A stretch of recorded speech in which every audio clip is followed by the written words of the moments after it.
اسلام آباد high court نے chairman P T I کی توشہخانہ نیب کیس میں درخواست ضمانت بحالی کا تحریری فیصلہ جاری کر دیا۔ مزید جانتے ہیں ڈان نیوز کے نمائندے عمر مہتاب بڑنی سے۔ عمر، بتائیے گا فیصلے میں کیا کہا گیا ہے؟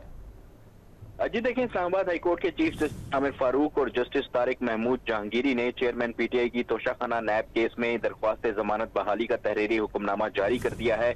اسلام آباد ہائی کورٹ نے قرار دیا ہے کہ چیئرمین پی ٹی آئی کی درخواست ضمانت ٹرائل کورٹ میں بحال کی جاتی ہے۔ احتساب عدالت درخواست ضمانت پر قانون کے مطابق فیصلہ کرے۔